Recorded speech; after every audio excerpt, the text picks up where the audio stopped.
Welcome back friends, welcome to our study channel move on study. तो friends, आज मैं आप लोगों के सामने टेक्निकल साइंस का क्वेश्चन लेके आऊँ जो आप लोगों के लिए काफ़ी इंपॉर्टेंस होता है।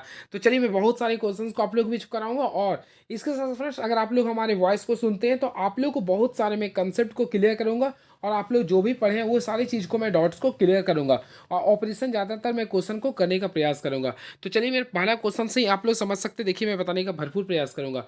दो प्रतिरोध 3 ओम और 6 ओम का समांतर क्रम में जुड़े हैं तो इसका समतुल्य प्रतिरोध क्या होगा। तो फ्रेंड, सबसे पहले हम लोग जानना पड़ेंगे प्रतिरोध। ऑलरेडी आप लोगों को पता होगा, पहला प्रतिरोध को R1 मानते हैं। ये कितना दिया, 3 ओम।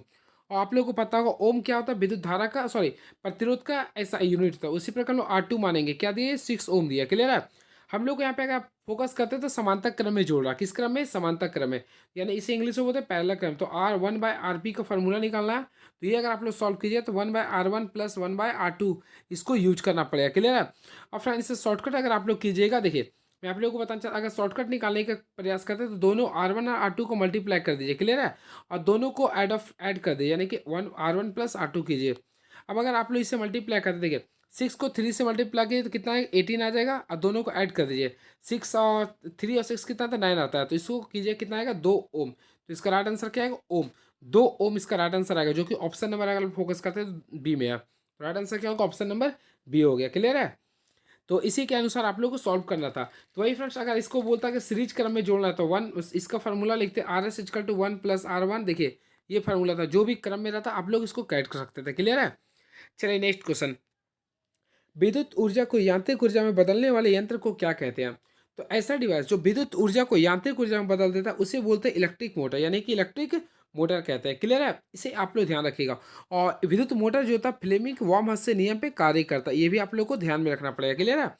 इसके साथ साथ फ्रेंड्स, अगर यही क्वेश्चंस बात करता है, यही देखिए, यांत्रिक ऊर्जा को विद्युत ऊर्जा में बदलने वाले यंत्र को, यांत्रिक ऊर्जा को विद्युत ऊर्जा में बदलने वाले यंत्र को बोलते हैं जनरेटर, इलेक्ट्रिक जनरेटर करते हैं। और इलेक्ट्रिक जनरेटर जो वर्क करते हैं फ्लेमिंग के दाएं हस्त नियम के अनुसार कार्य करते हैं, ये भी आप लोग को ध्यान रखना होगा। क्लियर है। चलिए, और मैं फैक्ट्स बताता हूँ। देखिए, बात करते हैं वोल्ट मीटर का। तो वोल्ट मीटर एक ऐसा डिवाइस होता है जो किसी भी विद्युत विभव को मापता है, यानी विद्युत विभव को मापने वाले यंत्र को हम लोग क्या बोलते हैं, वोल्ट मीटर कहते हैं। देखिए, मैं लिख दिया विद्युत विभव। तो विद्युत विभव को कौन मापता है, वोल्ट मीटर मापता है। इसके साथ साथ याद रखिएगा, विद्युत परिपथ में वोल्ट मीटर को हमेशा समांतर क्रम में जोड़ा जाता है, जिसे हम लोग पार्श्व क्रम भी कहते हैं। क्लियर है। ये आप लोगों को ध्यान में रखना पड़ेगा। चलिए, ग्लैवनोमीटर को कुछ अच्छा से मैं जानकारी देना चाहता हूँ ग्लैवनोमीटर के बारे में। देखिए, ग्लैवनोमीटर के बारे में आप लोगों को बताता हूँ। सबसे पहले ग्लैवनोमीटर एक ऐसा यंत्र होता है जो विद्युत परिपथ में विद्युत धारा के प्रवाह को मापता है। क्लियर है। और फ्रेंड, इसे हमेशा श्रेणी क्रम में जोड़ता है, ये भी आप लोग को ध्यान में रखना पड़ेगा। इसे हमेशा हम लोग श्रेणी क्रम में जोड़ते हैं। इसके साथ साथ आप लोग को याद रखना पड़ेगा, इस यंत्र से 10⁻⁻⁶ यानी कि 10 मैक्रो, यानी मैक्रो इसे बोलते हैं 10 माइक्रो एम्पियर, 10 माइक्रो एम्पियर तक की विद्युत धारा को मापा जा सकता है। क्लियर है। ये आप लोग को ध्यान में रखना पड़ेगा। देखिए, इसका एक और कंडीशन होता है, चलिए उसको मैं आप लोग के बीच में कन्फ्यूजन को दूर कर देता हूँ, क्योंकि इसका कंडीशन ये आप लोग को पेपर में पूछ सकता है। देखिए, अगर आप लोगों को क्वेश्चन आता है ग्लैवनोमीटर को वोल्ट मीटर में, अगर आप लोग चाहते हैं ग्लैवनोमीटर को वोल्ट मीटर बदलने के लिए तो क्या करना पड़ेगा। देखिए, एक क्वेश्चन आता है ग्लैवनोमीटर को वोल्ट मीटर कैसे बदलेंगे, एक आता है ग्लैवनोमीटर को आर मीटर में कैसे बदलेंगे। तो दोनों का मैं कंडीशन बताता हूँ, होपफुली आप लोग तुरंत याद कर सकते हैं। देखिए, अगर आप ग्लैवनोमीटर को वोल्ट मीटर बदलना चाहता है तो बहुत ज़्यादा प्रतिरोध वाले ग्लैवनोमीटर को श्रेणी क्रम में जोड़ेंगे, यानी कि अधिक, देखिए मैं आप लोग को ऐसे कर दें आर, यानी कि अधिक प्रतिरोध वाले को हम लोग किस क्रम में जोड़ेंगे, सिंपल वे में याद रखिएगा, अधिक प्रतिरोध वाले प्रतिरोध को हम लोग श्रेणी क्रम में जोड़ेंगे। किस क्रम में जोड़ेंगे, श्रेणी क्रम में जोड़ेंगे। ये आप लोग को याद रखना पड़ेगा। इसका जस्ट अपोजिट याद रखिएगा, अगर इसे आप लोग को आमीटर बदलने वाले होता है तो इसे सबसे लोवेस्ट वाले प्रतिरोध को हम लोग 500 क्रम में जोड़ने का प्रयास कीजिए। क्लियर है। ये होता है इसका रूल। क्लियर है। चलिए, अब नेक्स्ट क्वेश्चन देखते हैं क्या लिख रहा। 220 वोल्ट पर कार्य करने वाले एक हीटर 5 एम्पीयर धारा लेता है। 10 मिनट में उत्पन्न ऊष्मा का परिणाम ज्ञात करें। तो फ्रेंड्स, हम लोग क्या करेंगे, देखिए सबसे पहले हम लोग इसका फॉर्मूला जानेंगे। तो फ्रेंड्स, ऑलरेडी आप लोगों को पता होगा एच का फॉर्मूला क्या होता है, क्लास 10 का कंसेप्ट के अनुसार एक देखा जाए तो एच का जो फॉर्मूला होता है I² RT होता है, I² RT होता है। क्लियर है। और फ्रेंड्स, इसे ऑलरेडी आप लोगों को पता है क्या होता है, V इक्वल टू क्या होता है, IR होता है। क्लियर है। तो इससे अगर आप लोग तोड़ते हैं तो देखिए आई, देखिए मैं इसको तोड़ देता हूँ, आई कर दिया हूँ, फिर आर और टी कर दिया हूँ। क्लियर है। अब इसी के अकॉर्डिंग मैं देखिए यहाँ पे एक स्टेप चोरी करूँगा। देखिए, आई मैं रहने दिया हूँ। क्लियर है। अभी आई आर का डायरेक्टली भी कर दिया, ये टी है, यानी कि यहाँ पे H equal to V IT लिख सकते हैं। देखिए, अब एच इक्वल टू क्या लिख सकते हैं, आई मैं लिख दिया हूँ, फिर भी लिख दिया और टी लिख दिया हूँ। अब इसी के अकॉर्डिंग सॉल्व करूँ। देखिए आई होता है विद्युत धारा, तो फ्रेंड्स अगर आप लोग फोकस करते हैं तो विद्युत धारा कितना एम्पियर है, 5 एम्पियर है, और वोल्ट कितना 220 वोल्ट है। क्लियर है। उसी के अनुसार टाइम आपको देखना है, तो टाइम आप लोग को 10 मिनट है, तो मिनट को सेकंड में बदल दें। ये आप लोग क्लियर हो गया। अब इसे आप लोग मल्टीप्लाई कीजिएगा, तो फ्रेंड्स इसे मल्टीप्लाई कीजिएगा तो 666, देखिए इसका आएगा 66। क्लियर है। और 40 आ जाएगा, 1 2 3 4 0 आ गया। क्लियर है। ये आएगा, ये जूल में आ गया। अब चलिए इसे और हम लोग बदल देते हैं, तो फ्रेंड इसे अगर और स्लोवेस्ट कीजिएगा तो 6.6 इंटू 10 टू पावर, वहाँ पे 4 था ना, तो यहाँ पे आप लोग को 5 करना पड़ेगा जूल, जो कि ऑप्शन नंबर अगर आप लोग देखते तो ऑप्शन नंबर ए हो जाएगा आंसर। क्लियर है। तो फ्रेंड यहाँ से आप लोग एक फार्मूला आप लोग को पता चल गया, एच इक्वल टू क्या होता है, आई स्क्वायर आर टी। ये भी आप लोग के सामने नहीं आ गया। क्लियर है। चलिए नेक्स्ट क्वेश्चन क्या लिख रहा है, एक वस्तु ए से बी तक 40 मीटर प्रति सेकंड की वेग से जाती है और पुनः ए से 60 मीटर प्रति सेकंड के वेग से लौट जाती है, तो पूरी यात्रा की औसत चाल क्या होगी। तो फ्रेंड्स आप लोग को मैं औसत चाल की फार्मूला बताना चाहता हूँ। देखिए इसके लिए आप लोग फार्मूला याद कर लीजिए, मैं आप लोगों को शॉर्टकट बता दूँ। भी इक्वल टू क्या कीजिए, देखिए 2s1 इंटू S2 कीजिए बाय S1 प्लस S2, ये आप लोग फार्मूला यूज कीजिए, बन जाएगा। यानी कि देखिए मैं इसी को फार्मूला का यूज करते हुए मैं आप लोग के बीच में बता रहा हूँ। देखिए सबसे पहले मैं 2 कर दिया, देखिए पहला स्पीड क्या बोला था, 40 था, और रिटर्निंग का स्पीड कितना था, 60 था। क्लियर है। अब दोनों को ऐड कर देंगे तो 40 और 60 क्या होता है, 100 होता है। अब इसे आप लोग सॉल्व कर लीजिए, कितना है, 6 × 24 दूनी 48 रहा, यानी कि 48 आ गया। अब देखिए इसमें क्या बोला, औसत चाल, चाल का ऐसे हमारा क्या होता है, मीटर पर सेकंड, तो 48 मीटर पर सेकंड, जो कि ऑप्शन नंबर अगर देखते हैं तो डी हो जाएगा आंसर। क्लियर है। तो फ्रेंड्स आप लोग को यही फॉर्मूला को यूज करना था। क्लियर है। चलिए नेक्स्ट क्वेश्चन, गतिज ऊर्जा व्यक्त किया जाता है। तो फ्रेंड देखिए सबसे पहले हम लोग जानना चाहेंगे गतिज ऊर्जा, सबसे पहले ऊर्जा जानेंगे क्या होता है। देखिए हम लोग छोटा छोटा चीज़ से आप लोग बताएं ऊर्जा क्या होता है। तो कार्य करने की क्षमता को ऊर्जा कहते हैं। क्लियर है। यानी कि कार्य करने की क्षमता को ऊर्जा कहते हैं। कोई वस्तु कितना कार्य करता है उससे ऊर्जा की माप की जाती है, इसलिए ऊर्जा की मात्रक कार्य की मात्रक के बराबर होते हैं। क्लियर है। और इसी प्रकार इसका जो मात्रक होता है, ऑलरेडी आप लोग कार्य का मात्रक क्या होता है, जूल, तो ऊर्जा का वैसा मात्रक क्या होता है, जूल होता है। क्लियर है। इसके साथ साथ याद रखिए कार्य एक प्रकार की एक अदिश राशि है। क्या होता है ये, अदिश राशि है। और अदिश राशि वैसे राशि को कहते हैं जिसमें केवल परिमाण होता है, दिशा नहीं होता। क्लियर है। अब फ्रेंड्स आप लोग को फोकस पूरा ना हाफ, देखिए गतिज ऊर्जा का व्यक्त किया था। तो गतिज ऊर्जा सबसे पहले होता क्या, किसी वस्तु में गति के कारण जो ऊर्जा उत्पन्न होती है उसे बोलते हैं गतिज ऊर्जा। और उसका जो व्यंजक जो होता है यानी हाफ mv² होता है। क्या होता है, हाफ mv² होता है। ये आप लोग को याद करना पड़ेगा। क्लियर है। और इसे फ्रेंड्स हम लोग बोलते हैं के ई, यानी काइनेटिक एनर्जी इक्वल टू होता है हाफ mv² होता है। जहाँ m जो होता है वस्तु का द्रव्यमान होता है, अभी जो होता है वस्तु का वेग होता है। क्लियर है। तो फ्रेंड एक और होता है आप लोग को जानना पड़ेगा, उसे हम लोग बोलते हैं स्थिति ऊर्जा। स्थिति ऊर्जा का फॉर्मूला होता है mgh होता है। क्या होता है, mgh होता है। ये भी आप लोग को ध्यान में रखना पड़ेगा। और फ्रेंड्स होता क्या है मैं बता देता हूँ। देखिए किसी वस्तु की स्थिति के कारण उसमें उत्पन्न ऊर्जा को स्थितिज ऊर्जा कहते हैं। क्लियर है। या फिर फ्रेंड्स आप लोग स्थिति ऊर्जा के एक और फार्मूला लिख सकते हैं जो आप लोग के लिए काफ़ी इंपॉर्टेंट है। स्थिति ऊर्जा का फार्मूला लिख सकते हैं बल गुना विस्थापन। देखिए बल इंटू विस्थापन, ये आप लोग लिख सकते हैं। क्लियर है। अब बल जो होता है आप लोग को ऑलरेडी पता है mg लगता है, एच क्या होता है, ऊंचाई हो गया, विस्थापन। क्लियर है। इसके रिगार्डिंग आप लोग कर सकते हैं। अब देखिए याद रखिए पृथ्वी के सतह पर, देखिए मैं इस क्वेश्चन को मैं आप लोग को हमेशा बताने का प्रयास कर रहा था। देखिए पृथ्वी की सतह पर, यानी कि पृथ्वी की सतह पर जो H0 होता है, क्लियर है, तो स्थिति ऊर्जा का मान भी शून्य होगा। क्या होगा, शून्य होगा। ये क्वेश्चंस में इंपॉर्टेंस बता रहा हूँ, ध्यान ध्यान सुनिएगा। पृथ्वी की सतह पर, देखिए मैं लिख देता हूँ, पृथ्वी की सतह पर स्थिति ऊर्जा की माप क्या होता है, 0 होता है। ये आप लोग के लिए काफ़ी इंपॉर्टेंट चीज़ में बताऊँ। क्लियर है। चलिए अब नेक्स्ट क्वेश्चन, प्रतिध्वनि किस कारण सुनती है। फर्स्ट ऑफ ऑल फ्रेंड्स आप लोग को जानना पड़ेगा प्रतिध्वनि क्या होता है। इसे हम लोग इंग्लिश में बोलते हैं इक्को।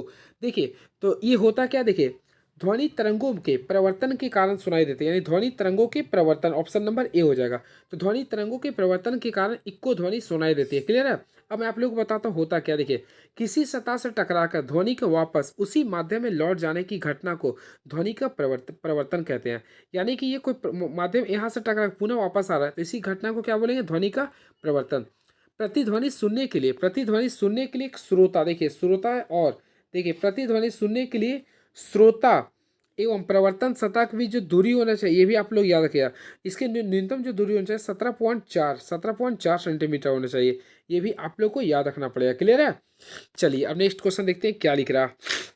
तार एवं वोल्टेज और धारा के अनुपात को क्या बोलते हैं। देखिए तार में वोल्टेज देखिए, यानी वोल्टेज यानी क्या होता है, वी होता है। क्लियर है। और धारा यानी आई होता है, तो वी बाय आई। तो ये फार्मूला किसका होता है, आर का होता है। क्या होता है, ये आर का होता है। क्योंकि ऑलरेडी फ्रेंड्स हम लोग जानते हैं, देखिए आप लोगों को बताता चाहूँ, ओम्स के नियम के अनुसार क्या V is directly to I होता है, क्लियर है। अब यहाँ पे डायरेक्टली प्रोपोर्शनल हटाते हैं तो क्या डालते हैं, R डालते हैं, क्लियर है। अब यहाँ से अगर आप लोग R निकालते हैं तो क्या आएगा, V बाई आई आएगा, क्या आएगा, V बाई आई आएगा, क्लियर है। तो इसी प्रकार हम लोग क्या बोलते हैं, voltage per electric current is called as resistance. तो इसका राइट आंसर क्या होगा, प्रतिरोध हो गया। तो ऑप्शन नंबर अगर देखा जाए तो ऑप्शन नंबर सी हो जाएगा, क्लियर है। अब चल इसका ऐसा यूनिट करते हैं, तो प्रतिरोध का ऐसा मात्रा होता है ओम होता है, क्लियर है। वही बात करते हैं धारिकता का, तो जिसे हम लोग बोलते हैं कैपेसिटर, तो कैपेसिटर कैसे मात्रा होता है, फैराड होता है, क्लियर है। अब विद्युत शक्ति, तो electric power, sorry electric power का जो फुल ऐसा यूनिट होता है वाट होता है, क्लियर है। चलिए चालक का फॉर्मूला हेनरी होता है, क्या होता है, हेनरी होता है। नेक्स्ट क्वेश्चन, पानी से भरे एक बर्तन में बर्फ का एक टुकड़ा तैर रहा है, पूरी बर्फ के पिघलने पर बर्तन का जल स्तर क्या रहेगा। तो काफी अच्छा क्वेश्चन है, तो ध्यान से केवल सुनिएगा, ध्यान से बता रहा हूँ। पानी से भरे बर्तन में बर्फ का टुकड़ा तैरता है और पूरी बर्फ के पिघलने पर बर्तन के तल का स्तर अपवर्तित रहता है, क्या होता है फ्रेंड्स, अपवर्तित रहता है। यानी जो है देखिए, इसका याद रखिए, इसमें कोई इफेक्ट्स नहीं पड़ता, यानी अपवर्तित रहेगा, याद रखिएगा। ये क्या होगा, अपवर्तित रहता है, क्योंकि बर्फ की तुलना में पानी का घनत्व अधिक होता है, यानी बर्फ की तुलना में पानी का घनत्व अधिक होता है और बर्फ का आयतन ज़्यादा होता है, क्लियर है। ये आप लोग को याद रखना पड़ेगा। Right answer option number D होगा, जो कि ऑप्शन नंबर डी लिख रहा। चलिए नेक्स्ट क्वेश्चन, दो समांतर दर्पणों के बीच धातु के गोले को रखा जाता है, इससे बने प्रतिबिंबों की संख्या क्या होगी। तो फ्रेंड्स मैं आप लोगों को बताना चाहता हूँ, दो समतल दर्पणों को एक दूसरे के समांतर रखते हैं तो उसके बीच रखे किसी वस्तु का प्रतिबिंब अनंत बनता है, क्या बनता है, अनंत बनता है। यानी इसके ऑप्शन के अकॉर्डिंग देखा तो क्या लिखिएगा, असंख्य लिखिएगा। इसमें दूसरा प्रतिबिंब सबसे अधिक स्पष्ट बनता है, क्लियर है। अब देखिए मैं आप लोगों को बताना चाहता हूँ, देखिए सबसे पहले मान लीजिए प्रतिबिंब, अब यहाँ पे किसी को रखिए बहुत सारा बनेगा, क्योंकि फ्रेंड देखिए यहाँ पे जो आप लोग को ऑलरेडी फार्मूला पता होगा, एन इंच का तो क्या ले 360 डिग्री बट्टा थीटा लिखते हैं। तो फ्रेंड्स यहाँ पे एंगल कितना बना, 0 डिग्री बनेगा, किसी को 0 से भागा देते क्या होता है, इनफिनाइट रहता है। यानी इसका राइट आंसर क्या, असंख्य होगा या फिर अनंत होगा, तो ऑप्शन नंबर डी हो जाएगा, क्लियर है। इसके साथ साथ फ्रेंड्स आप लोग याद रखिएगा, देखिए समतल दर्पण बारे में याद रखिएगा। समतल दर्पण में किसी वस्तु का प्रतिबिंब दर्पण के पीछे उतनी ही दूरी पर बनता है जितना दूरी पर वस्तु दर्पण के आगे रखी जाती है, क्लियर है। और इसके साथ साथ याद रखिएगा, समतल दर्पण में बना प्रतिबिंब काल्पनिक वस्तु के बराबर और लैटरल इन्वर्टेड बनता है, क्लियर, जिसे हम लोग पास उल्टा बनते हैं, क्लियर बोलते हैं। चलिए अब नेक्स्ट क्वेश्चन देखते हैं हम लोग क्या लिख रहा है ये। तो चलिए क्या लिखा, देखिए एक से कम यांत्रिकी लाभ वाले लीवर में होता है। तो फ्रेंड्स याद रखिए, एक से कम यांत्रिकी लाभ वाले लीवर या उत्तोलक में, जिसे हम लोग बोलते हैं लेवर या फिर फलक्रम में, या आलम के भार के बीच आयाम होता है, क्या होता है, ये आयाम होता है। तो फ्रेंड्स का right answer option number C होगा। देखिए मैं आप लोगों को फिर से बता दूं, ध्यान से सुनिए, यहाँ से क्वेश्चन आता है, देखिए क्या लिख रहा है, एक से कम यांत्रिकी लाभ वाले लीवर में क्या होता है। तो एक से कम यांत्रिकी लाभ वाले लीवर में फलक्रम व भार के बीच प्रयास होता है, क्या होता है, ये प्रयास होता है, क्लियर है। चलिए अब मैं आप लोगों को बताना चाहता हूँ लेवर क्या होता है, जिसे हम लोग उत्तोलक बोलते हैं। देखिए यह एक प्रकार की ऐसी मशीन है जिसकी सहायता से उचित बिंदु पर बल लगाकर किसी कार्य को आसानी से किया जाता है, क्लियर है। जैसे फ्रेंड्स अगर आप लोग देखते होंगे, नींबू के पानी को, आप नींबू को अगर गाड़ते हैं, क्लियर है, तो हम लोग क्या करते हैं, एक रखते हैं मशीन, उसी को हम लोग टिप देते हैं। तो इससे क्या होता है, ये आप लोग को उस मशीन की सहायता से हम लोग बल लगा कर कार्य को क्या कर आसानी से कर लेते हैं, क्लियर है। याद रखिएगा, उत्तोलक की दक्षता हमेशा 100% से कम होता है। उत्तोलक की जो क्षमता जो होती है हमेशा 100% से कम होती है, क्लियर है। और किसी भी लेवल में 3 प्रमुख बिंदु होते हैं। देखिए मैं आप लोग बताना चाहता हूँ, इसके लिए 3 बिंदु होते हैं। इसके लिए याद करने का ट्रिक मैं बताता हूँ, FLE याद कीजिए, FLE फ्ली बोलते हैं। F से होता है फलक्रम, क्या होता है, फलक्रम होता है। L से होता है लोड होता है, और E से फोर होता है आप लोग का इफर्ट्स होता है, क्लियर है। चलिए मैं आप लोग को इसके बारे में आप लोग को बताना चाहता हूँ। सबसे पहले जानिए आप लोग आलम क्या होता है। देखिए आलम को हम लोग फर्स्ट ऑफ ऑल इसे बोलते हैं फलक्रम, क्या बोलते हैं, फलक्रम। अब देखिए आप लोग को मैं बताना चाहता हूँ फलक्रम होता क्या। देखिए किसी निश्चित बिंदु के चारों ओर, किसी निश्चित बिंदु के चारों ओर उत्तोलक की छड़ स्वतंत्रता पूर्वक घूम सकती है, यानी कि किसी के चारों स्वतंत्रता जो घूम सकती है उसे हम लोग बोलते हैं आलम कहते हैं, क्या कहते हैं, आलम कहते हैं, क्लियर है। वही बात करते हैं हम लोग आयाम का। देखिए एक होता है आयास, देखिए आयास होता है आयास, जिसे हम लोग बोलते हैं इफर्ट्स, क्या बोलते हैं, इफर्ट्स बोलते हैं। इफर्ट्स क्या होता है, उत्तोलक को उपयोग में लाने के लिए जिस बिंदु पर बल लगाया था उसी बिंदु को हम लोग बोलते हैं आयाम, क्या बोलते हैं, आयाम। अब लास्ट होता है इसमें भार। भार के बारे में आप लोग जानते होंगे। देखिए उत्तोलक के द्वारा जो बोझ उठाया जाता है अर्थात जिस बिंदु पर रखी जाती है उसे बोलते हैं भार कहते हैं, क्लियर है। तो इस प्रकार आप लोग याद कर सकते हैं। चलिए अब देखिए उत्तोलक के बारे में आप लोगों को मैं कुछ एक्स्ट्रा बताना चाहता हूँ फ्रेंड। देखिए उत्तोलक के जो प्रकार होते हैं वो तीन कैटेगरी के होते हैं। एक होता है फर्स्ट क्लास लेवल होता है, फिर होता है सेकेंड क्लास होता है, फिर थर्ड होता है। चलिए इसके बारे में आप लोगों को मैं बताऊंगा। देखिए इसके लिए मैं आप लोगों को बताना चाहता हूँ। सबसे पहले क्या होता है फर्स्ट वाला में, देखिए मैं आप लोगों को बता रहा हूँ फर्स्ट क्लास वाला में। इस प्रकार के उत्तोलक में आलम आयास एवं भार के बीच में आता है। या देखिए आप लोगों को क्या करना है, देखिए मैं आप लोगों को फ्लिप बताओ। देखिए आप लोगों को मैं बताओ, देखिए FLE ये ट्रिक याद कीजिएगा, क्लियर है। इससे आप लोगों को मैं सारी कन्फ्यूजन को दूर कर दूंगा। देखिए आप लोगों को मैं बोले फ्ली याद करना FLE। अब देखिए एक 1 लिखिए, यहाँ पर 2 लिखिए, इसमें 3 लिखिए। तो फ्रेंड्स पहला में क्या, देखिए इस प्रकार के उत्तोलक में एफ यानी कि जो आलम होते हैं आयास और भार के बीच, देखिए पहला में आ गया तो आप लोग इसमें क्या करें, फलक्रम जो है ना, यानी फलक्रम जो है ना एल और ई के बीच में आएगा, क्लियर है। याद रखिएगा प्रथम में। जैसे फ्रेंड्स अगर आप लोग को मैं बताना चाहता हूँ, देखिए आप लोगों को क्या करना पड़ेगा। जैसे मैं ये कुछ लिया हूँ, क्लियर है, इसमें ए है यहाँ पे मान लीजिए, क्लियर है, ये बी है। तो ए जो रहेगा हमेशा क्या रहेगा, इफर्ट्स या फिर लोड रहेगा, ए इफर्ट्स या फिर लोड रहेगा। देखिए मैं लिख देता हूँ, यहाँ फ्रेंड्स हमारे लोड लिख दिया, यहाँ पे क्या लिखा इफर्ट्स, और हमेशा बीच में क्या एफ आ जाएगा, यानी कि फॉलक्रम क्या आता है बीच में आता है, क्लियर है। अब इसका एग्जांपल मैं आप लोगों को बताना चाहता हूँ। देखिए तो फर्स्ट वाले का आप लोग याद रखिएगा, इसका यांत्रिकी जो लाभ होता है एक से कम, एक से अधिक या एक के बराबर भी होता है। जैसे कैंची, अगर आप लोग कैंची का यूज करते होंगे तो आप लोग देखते होंगे कैंची का यूज कीजिए, या फिर पिलास पिलास का भी आप लोग यूज कीजिए, क्लियर है, पिलास का, या फिर नेल कटर का यूज कीजिए, साइकिल का ब्रेक का यूज कीजिए, हैंड पंप का यूज कीजिए। तो फ्रेंड्स ये सब का अगर आप लोग यूज करते हैं तो इसमें क्या होता है, जो आप लोग उठाते हैं वो इफर्ट्स लगाते हैं, बीच वाले जो होता है जहाँ से आप लोग का जवाब देने वाला रहता है वो बीच में रहते हैं, और लास्ट वाला से उसका आउटपुट आता है, क्लियर है। चलिए उसी प्रकार आप लोग आता है सेकेंड क्लास लेवल। तो देखिए सेकेंड क्लास में आप लोग फिर बताओ FLE याद कर लिए, देखिए फिर से ले देते, देखिए FLE, ये FLE, देखिए मैं लिख देता हूँ फिर से, ध्यान से देखिएगा, केवल FLE। पहला में क्या होता है फलक्रम होता था मिडिल में। अब सेकंड में देखिए इसमें क्या करना FL, तो यानी कि जो लोड होता है वो आप लोग को मिडिल में रहेगा। यानी इस प्रकार के लेवल में लोड जो होता है आप लोग का फलक्रम और आयाम यानी इफर्ट्स के बीच में होगा, क्लियर होगा। जैसे इसका एग्जाम्पल अगर देखेंगे तो सरौता हो जाएगा, नींबू निचोड़ने का मशीन हो जाएगा, तंबाकू काटने वाला मशीन हो जाएगा, क्लियर है, ये हो जाएगा। अब बात करते हैं थर्ड वाला का, देखिए थर्ड, तो हम लोग क्या बोले FLE, ये तीन आप लोगों को बोले मैं याद करने के लिए ना। तो यहाँ पे देखिए लास्ट में क्या ई सारा, तो इसमें ई जो होता है इफर्ट्स जो होता है आप लोगों का बीच में आ जाएगा। यानी इस प्रकार के उत्तोलक में आलम जो होते हैं बीच में आते हैं, किसके आयाम आयास जो होते हैं ना बीच में आते हैं F और L के बीच में, क्लियर है। इसका एग्जाम्पल अगर आप लोग याद करिए तो मनुष्य का हाथ, तो मनुष्य का हाथ में ध्यान रखिएगा आयास जो होते हैं वो बीच में आते हैं, ठीक है। इसके साथ साथ आप लोग किसान का हल, चिमटा वगैरह आप लोग याद, चिमटा क्वेश्चन आता है तो चिमटा जो होता हुआ थर्ड में आता है, क्लियर है। चलिए अब इसका उत्तोलक का जो सिद्धांत है किसने दिया था, क्वेश्चन अगर आता है कि उत्तोलक का सिद्धांत किसने दिया था, तो फेमस आर्किमिडीज ने दिया था। ये क्वेश्चन भी आप लोग याद कर सकते हैं। यानी उत्तोलक का प्रयास किसने दिया था, आर्किमिडीज ने दिया था, क्लियर है। चलिए नेक्स्ट क्वेश्चन, एक पिन समतल दर्पण में प्रतिबिंब बनाती है, यदि वह दर्पण पिन की तरफ 10 सेंटीमीटर खिसक जाए तो उसकी प्रतिबिंब कितनी दूर खिसकेगा। तो ऑलरेडी फ्रेंड्स मैं आप लोगों को बताया था, एक पिन समतल दर्पण में प्रतिबिंब बनाती है, और यदि वह दर्पण पिन की तरफ 10 सेंटीमीटर खिसक जाए तो पिन का जो प्रतिबिंब होता है वह 2 गुना खिसक जाएगा। 2 गुना यानी 2 को 10 से हम लोग मल्टीप्लाई कर देंगे, कितना आएगा 20 सेंटीमीटर खिसक जाएगा, जो कि ऑप्शन नंबर बी हो जाएगा, क्लियर है। चलिए अब चलिए मैं आप लोगों को समतल दर्पण के रिगार्डिंग आप लोगों को मैं कुछ 10 कंसेप्ट बताने यार, ध्यान से सुनिएगा। देखिए समतल दर्पण के बारे में सबसे पहले मैं इसको अंडरलाइन कर दिया, देखिए इसके बारे में पूरा का पूरे में बताने का प्रयास करूँ, सुनते जाएगा। देखिए यदि कोई व्यक्ति भी चाल से दर्पण की ओर जाता है तो उसे दर्पण में अपना प्रतिबिंब टू भी चाल से अपनी ओर आता हुआ प्रतीत हो। अगर मैं फ्रेंड्स भी से जा रहा हूँ तो आते समय हम लोग को क्या लगेगा, टू भी से, यानी दुगना स्पीड ले रहा था, जो कि आप लोगों को मैं बताऊँ, क्लियर है। इसके साथ साथ किसी वस्तु का समतल दर्पण में पूरा प्रतिबिंब देखने के लिए दर्पण की लंबाई वस्तु की लंबाई की आधी होनी चाहिए, वस्तु की लंबाई की आधी होनी चाहिए, क्लियर है। इसके साथ साथ यदि आपतित किरण को नियत रखते हुए दर्पण को थीटा कोण से घुमाया जाए तो प्रवर्तित किरण 2 थीटा घूम जाती है, क्या घूमती है 2 थीटा घूम जाती है, क्लियर है। इसके साथ साथ आप लोग को याद रखना है, यदि दो समतल दर्पण थीटा कोण पर झुके हो तो उसके द्वारा मध्य में रखी वस्तु पर बनाए गए प्रतिबिंब की जो कुल जो संख्या होती है वो फार्मूला पे आप लोग को यूज करना पड़ेगा। 360 डिग्री बाय यहाँ पे थीटा यूज करना पड़ेगा -1, 360 डिग्री -1, ठीक है। और याद रखिएगा इसमें इसमें आप लोग को याद रखिएगा विषम में हमेशा माइनस करते हैं, सब में हमेशा ऐड करते हैं, क्लियर है।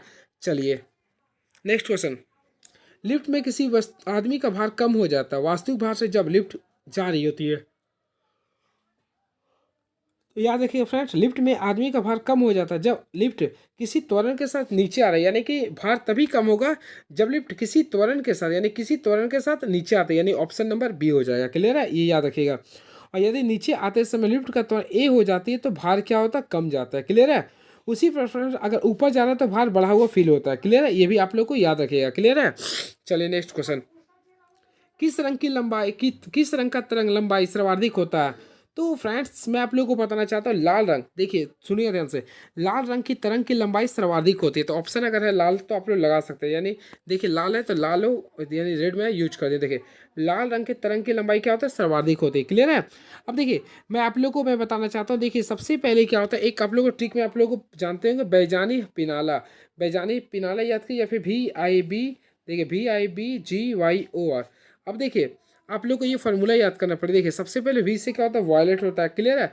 I4 क्या होता है, देखिए I4 होता है इंडिगो होता है। क्लियर है। उसी में B4 क्या होता है फ्रेंड, B4 ऑलरेडी आप लोग जानते हैं ब्लू होता है। B4 क्या होता है, ब्लू। तो ये B4 ब्लू होता है। क्लियर है।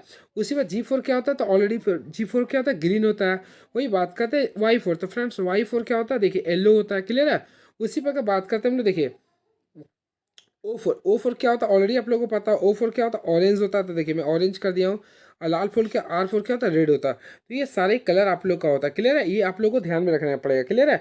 यानी कि देखिए ये आप लोग को ट्रिक याद करना, इसमें सबसे ज़्यादा जो तरंगदैर्ध्य होगा इसमें होगा, यानी लाल में हो जाएगा। तो सबसे ज़्यादा तरंगदैर्ध्य किसका होगा, लाल का होगा। ये आप लोग को फेमस याद करना पड़ेगा। क्लियर है। और इसके साथ साथ याद रखिएगा, प्रकाश का प्रकीर्णन बढ़ता है ऊपर के अनुसार। ठीक है। यानी कि सबसे ज़्यादा प्रकीर्णन किसका, वॉयलेट का होता है। ये आप लोग कंसेप्ट को याद करना पड़ेगा। क्लियर है। लाल रंग का वेवलेंथ सबसे अधिक तथा बैगनी रंग का वेवलेंथ सबसे कम होता है। इसके साथ साथ याद रखना पड़ेगा, बैगनी रंग के प्रकाश का प्रकीर्णन सबसे अधिक तथा लाल रंग के प्रकाश का प्रकीर्णन सबसे कम होता है। और प्रकाश के प्रकीर्णन के कारण आकाश का रंग क्या होता है, नीला दिखाई देता है। क्लियर है। और फ्रेंड इसके साथ साथ आप लोग याद रखिएगा, किसी यानी देखिए प्रकाश के तरंगदैर्ध्य को एंगस्ट्रॉम से मापते हैं। किससे मापते हैं, एंगस्ट्रॉम से। और एंगस्ट्रॉम को हम लोग A/0 यानी A/0 से व्यक्त करते हैं। और फ्रेंड एक एंगस्ट्रॉम का वैल्यू जो होता है 10⁻⁻10 होता है, 10⁻10 मीटर होता है। ये सारे पॉइंट्स को आप लोग ध्यान में रखिएगा। क्लियर है। चलिए नेक्स्ट क्वेश्चन। भू स्थैतिक उपग्रह की ऊंचाई के माप को निम्नलिखित में कौन सा दर्शाता है? तो फ्रेंड्स ये अगर आप लोग बीपीएससी का पेपर में बैठे होंगे तो देखे होंगे, बीपीएससी टायर 3 जो हुआ था 15 तारीख को, उसमें पूछा गया था 15 मार्च वाले में। तो चलिए मैं इसी क्वेश्चन को देखता हूँ, क्या लिख रहा। भू स्थैतिक उपग्रह की ऊंचाई के मान को निम्नलिखित में कौन दर्शाता है?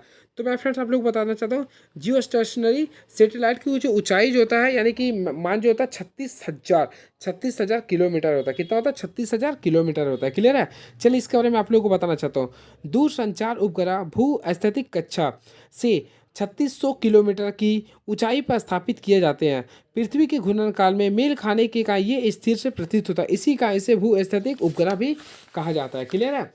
अब फ्रेंड इसके साथ साथ याद रखिएगा, एक भू स्थिर उपग्रह द्वारा पृथ्वी पर बहुत दूर स्थित 2 स्टेशनों के बीच संचार कायम किया जाता है। क्लियर है। और समस्त पृथ्वी को एक साथ कवर करने के लिए न्यूनतम 3 स्थैतिक उपग्रह की आवश्यकता होती है, 3। चलिए नेक्स्ट।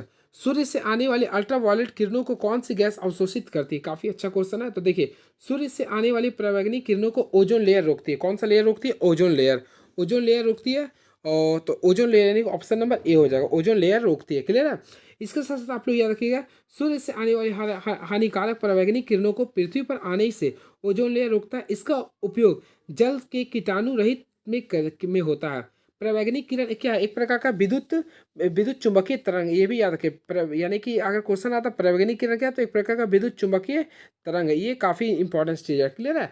और सभी विद्युत चुंबकीय तरंग क्या होता है, सभी विद्युत चुंबकीय तरंग जो होता है एक प्रकार का अनुप्रस्थ तरंग होता है। ये भी आप लोग के लिए काफी इंपॉर्टेंट चीज मैं बता दिया हूँ। ठीक है। चलिए अब नेक्स्ट क्वेश्चन में देखता हूँ क्या लिख रहा है ये। क्रेस्ट वोल्ट के थ्रेड का, देखिए अगला क्वेश्चन, क्रेस्ट वोल्ट के थ्रेड का कौन सा पार्ट होता है? तो फ्रेंड्स मैं आप लोग को बताना चाहता हूँ, क्रेस्ट वोल्ट के थ्रेड का सबसे ऊपरी भाग होता है, यानी कि सबसे ऊपरी भाग होता है। क्लियर है। ये भी आप लोग को याद करना पड़ेगा। चलिए अब मैं आप लोग इसके बारे में बताना चाहता हूँ। सबसे पहले बोल्ट क्या होता है, देखिए यह एक प्रकार का धात्विक छड़ के रूप में होता है, जिसके एक सिरे पर शीर्ष यानी कि क्रेस्ट बना होता है, और दूसरे सिरे पर एक तिहाई लंबाई अथवा पूरी लंबाई की चूड़ियाँ कटी होती है। अब देखिए इसके कुल 4 पार्ट्स होते हैं। सबसे पहला जो पार्ट्स होता है उसे बोलते हैं लोग शीर्ष। क्या होते हैं, शीर्ष। सेकंड में जो होता है उसे नेक बोलते हैं, यानी कि गर्दन बोलते हैं। थर्ड जो होता है इसे बोलते हैं बॉडी, या चौथा को बोलते हैं पॉइंट्स बोलते हैं। Next question.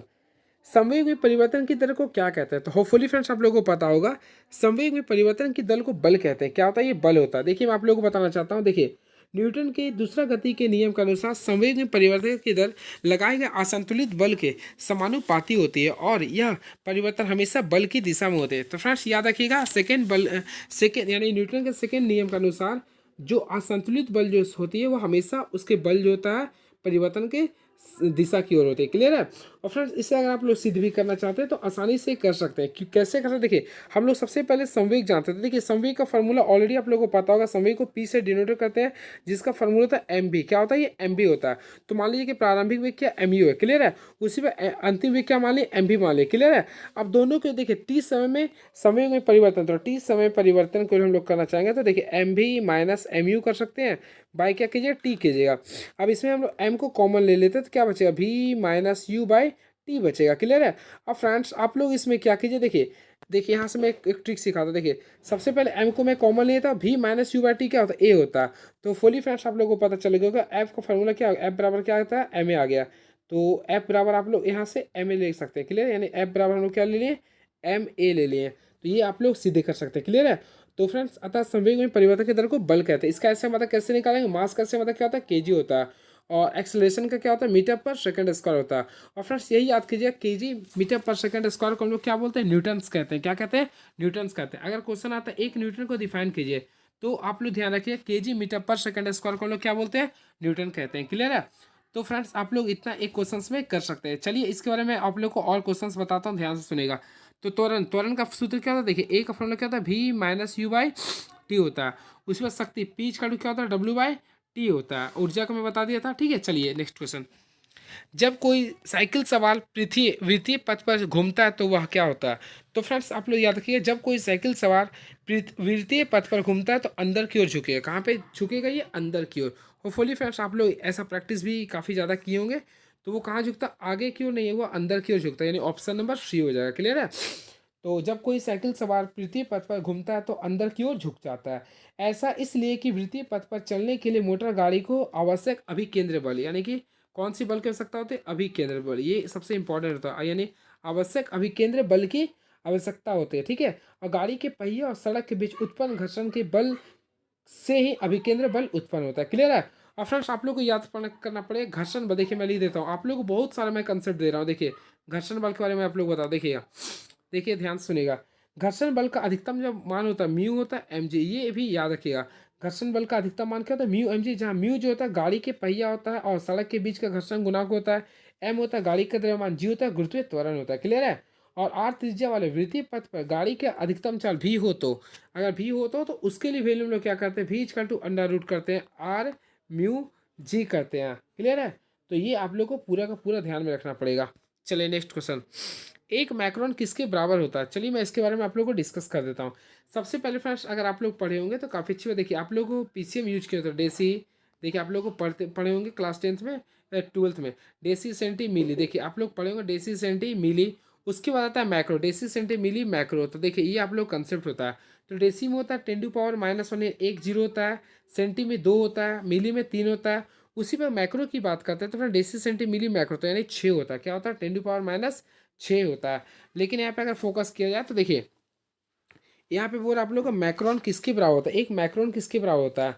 तो फ्रेंड्स मैं आप लोग को यहाँ पे अगर बताना चाहता हूँ, देखिए मैक्रोन, तो देखिए अगर मैं आप लोग को दो चीज़, देखिए मैक्रोन का अगर बोलेगा एक मैक्रोन इचकल, देखिए मैक्रोन तो एक मैक्रोन की इचकल होता है 10⁻⁻6 मीटर में होता है। क्लियर है? लेकिन अगर आप लोग ऑप्शन में देख रहे हैं तो सब क्या मिलीमीटर में है, तो उसी प्रकार हम लोग को मीटर देना पड़ेगा। तो एक मैक्रोन इचकल हो जाएगा 10⁻³ mm हो जाएगा। क्या हो जाएगा? mm हो जाएगा। क्लियर है? इस प्रकार आप लोग लिख सकते हैं। यानी कि अगर और भी पॉइंट्स में अगर लाना चाहते हैं इसे तो आप लोग इस प्रकार आप लोग लिख सकते हैं। देखिए नहीं तो आप लोग समझ नहीं आता, देखिए 1/1000 कर दे, 1000 कर दीजिए, यहाँ पे कर दीजिए। और भी बदलना चाहते हैं इसे लीजिए 0.201, यानी कि 0.001 मिलीमीटर। क्लियर है? चलिए नेक्स्ट क्वेश्चन। मायोपिया किसके प्रयोग द्वारा ठीक की जा सकती है? तो देखिए मायोपिया रोग को दूर करने के लिए अवतल लेंस की चश्मा का प्रयोग करते हैं। तो राइट आंसर क्या होगा? अवतल लेंस होगा। क्लियर है? चलिए इसके बारे में मैं बताना चाहता हूँ। देखिए निकट दृष्टि जिसे हम लोग बोलते हैं मायोपिया या फिर शॉर्ट साइटलेस, इस रोग से ग्रसित व्यक्ति नज़दीक की वस्तु को तो देख लेता है कि मायोपिया में जो ग्रसित व्यक्ति होता है वह नज़दीक की वस्तु को आसानी से देख लेता है। यानी कि इसमें जो भी मनुष्य रहता है वह नज़दीक की वस्तु को आसानी से देख सकता है। देखिए मैं लिख देता हूँ, इसमें नज़दीक की वस्तु को वह आसानी से देख लेता है, लेकिन इसमें फर्स्ट ये आता है ना, दूर की वस्तु को आसानी से नहीं देख पाता है। क्लियर है। और इसके साथ साथ याद रखिएगा, इसका कारण यह होता है लेंस की गोलाई का बढ़ जाना, लेंस की गोलाई का बढ़ जाना और फोकस दूरी घट जाता है। जब गोलाई बढ़ा तो ऑलरेडी अब फ्रेंड्स आप लोग पता कर सकते हैं फोकस दूरी क्या हो जाएगा, घट जाएगा। और लेंस की क्षमता भी क्या होता है, बढ़ जाती है। तो फोकस दूरी का इन्वर्स होता है क्या, लेंस की क्षमता। तो लेंस की क्षमता क्या होता है, बढ़ जाती है। इसी कारण प्रतिबिंब जो है ना रेटिना पर ना बनकर रेटिना के आगे बढ़ता है। क्लियर है। और इसी वजह से इस तरह से रोग से ग्रसित व्यक्ति को अवतल लेंस की चश्मा का प्रयोग करना चाहिए। क्लियर है। चलिए हम लोग नेक्स्ट क्वेश्चन देखते हैं क्या लिख रहा है ये। देखिए, एक सरल सूक्ष्मदर्शी 4 डायोप्टर क्षमता के उत्तल लेंस से बना है, तो सूक्ष्मदर्शी की आवर्धन क्षमता क्या होगी। तो फ्रेंड्स सबसे पहले हम लोग को ऑलरेडी आप लोगों को पता होगा, पढ़े होगा आप लोग माइक्रोस्कोप के बारे में। क्लियर है। तो देखिए हम लोग यहाँ पे सबसे पहले बात करते हैं सरल सूक्ष्मदर्शी के बारे में। देखिए, इसमें एक कम फोकस दूरी वाला उत्तल लेंस का उपयोग होता है जो किसी वस्तु का काल्पनिक, सीधा और बड़ा प्रतिबिंब बनाता है। तो फ्रेंड्स सबसे पहले आप लोग को जाना पड़ेगा सरल सूक्ष्मदर्शी क्या है, सिंपल माइक्रोस्कोप क्या है। कम फोकस दूरी वाला अवतल लेंस का उपयोग होता है इसमें, और इसके द्वारा जो बना प्रतिबिंब होता है हमेशा याद रखें वर्चुअल, यानी कि वर्चुअल यानी आभासी, यानी फिर वर्चुअल लिख सकते हैं या फिर इमेजनरी होता है। काल्पनिक हमेशा क्या बनता है, सीधा बनता है। ये भी आप लोगों को ट्रिक बताता रहता हूँ। इसके साथ साथ ये बड़ा प्रतिबिंब बनाएगा, क्या बनाएगा ये बड़ा, ये 3 आप लोग इसका याद रखिएगा। क्लियर है। अब देखिए इसका आवर्धन की क्षमता, देखिए इसके लिए आवर्धन की क्षमता का जो फार्मूला होता है मैं लिख देता हूँ, क्लास 12 का कंसेप्ट है। तो इसके लिए एम का जो फार्मूला होता है 1+d/, देखिए 1+d/4 होता है। क्लियर है। तो d/7 ही होता है सर, d/f होता है, 1/+d/f होता है। इस फार्मूला के अकॉर्डिंग आप लोग को यूज करना पड़ेगा। क्लियर है। यानी कि एम का फार्मूला क्या होता है, देखिए मैं फिर से एम यूज करते होता है 1+d/f यूज कर, d/f यूज करना पड़ेगा। अगर बाई चांस फ्रेंड्स आप लोगों को बोलते एफ क्या है, तो फोकस लेंस है उत्तल लेंस का, और डी क्या है तो आसपास दृष्टि के लिए न्यूनतम दूरी, जो कि कितना होता है 25 सेंटीमीटर होता है। क्लियर है। अब इसी के रिगार्डिंग में आप लोगों को बताने का भरपूर प्रयास करता है। देखिए सबसे पहले आप लोग को आवर्धन निकालना है। क्लियर है। तो फ्रेंड्स देखिए मैं आप लोगों को ध्यान से बता रहा हूँ, ध्यान से समझिएगा। सबसे पहले क्या कीजिए, इसमें देखिए क्षमता दिया हो, यानी कि क्षमता जो होता है आप लोगों को मैं बताना चाहता हूँ। क्षमता दिया यानी आवर्धन लेंस की क्षमता, यानी एम का वैल्यू कितना दिया, 4 डायोप्टर दिया, मैं लिख दिया हूँ। क्लियर है। इसके साथ साथ अगर आप लोग फोकस करते हैं तो फ्रेंड्स इसमें अगर आप लोग फोकस करते हैं, डायोप्टर हो गया। तो इसमें आप लोगों को निकालना क्या, देखिए सबसे पहले लेंस की क्षमता निकालते हैं, पीच का क्या फॉर्मूला 1/f होता है, 1/f होता है। और यहाँ पे अगर आप लोग फोकस किए होंगे तो पी का वैल्यू कितना दिया था, 4d दिया, कितना डायोप्टर दिया, 4d दिया। क्लियर है। अब यहाँ से हम लोग 1/f का वैल्यू निकालेंगे, तो 1/f का अगर वैल्यू निकालते हैं तो हम लोग क्या करेंगे 1/4 कर देंगे। तो यहाँ से अगर आप लोग सेंटीमीटर में कीजिएगा तो देखिए एफ इक्वल टू हम लोग क्या सेंटीमीटर लिख रहे क्या, 100/4 करेंगे। तो यहाँ सॉल्यूशन के कितना है 25 सेंटीमीटर आ गया। क्लियर है। अब इसी के अकॉर्डिंग हम लोग एम का फॉर्मूला यूज करें, तो एम का फॉर्मूला क्या होता है 1+d/f यूज करें, 1+d/f यूज करते हैं 1। अब देखिए डी का वैल्यू कितना था, ऑलरेडी आप लोग देखें कितना 25 आया, और एफ का वैल्यू कितना आया, ये भी 25 आया। अब इसे सॉल्व किया 25 कर दिया तो 1 कितना आ गया 2, तो ये क्या आ गया 2 डायोप्टर हो गया। होपफुली आप लोग को समझ में आ गया होगा। क्लियर है। तो फ्रेंड्स याद रखिए ये फार्मूला यूज करना था, एम इक्वल टू 1+d/f होता है। क्लियर है। चलिए नेक्स्ट क्वेश्चन, निम्नलिखित में कौन सा गुणधर्म ठोस, द्रव और गैसों के लिए भिन्न भिन्न होता है। तो देखिए सबसे पहले यहाँ पे भिन्न भिन्न बोल रहा था, मैं आप लोगों को बताना चाहता हूँ ठोस, द्रव और गैसों के लिए अणुओं का जो गति होता है भिन्न भिन्न होती है। तो right answer option number A हो जाएगा, अणुओं की गति क्या होता है भिन्न भिन्न होती है। चलिए मैं आप लोगों को बताना चाहता हूँ। देखिए सबसे पहले अणु आप लोगों को पता हो किसी तत्व या यौगिक का वह छोटा से छोटा कण जो स्वतंत्र अवस्था में रह सकता अणु कहलाता है। एक पदार्थ के सभी अणु हर प्रकार के से एक दूसरे के साथ सदृश होते हैं। इसके विपरीत किन्हीं दो पदार्थों के अणु एक दूसरे के सर्वता रहते हैं। क्लियर है। चलिए नेक्स्ट क्वेश्चन, निम्नलिखित में कौन सा परिवर्तन रासायनिक नहीं है। तो रासायनिक पर देखिए सबसे पहले लोहे में जंग लगना, तो होपफुली फ्रेंड्स आप लोगों को पता होगा लोहे में जंग लगना क्या एक रासायनिक परिवर्तन है। दूध से दही बनना ये ऑलरेडी रासायनिक परिवर्तन, कोयले का जलना भी है। लेकिन देखा है तो पानी का भाप में बदलना एक भौतिक प्रक्रिया, तो राइट आंसर क्या होगा ऑप्शन नंबर बी हो जाएगा। क्लियर है। तो कोयले पानी का भाप में बदलना क्या एक भौतिक प्रक्रिया है। ठीक है।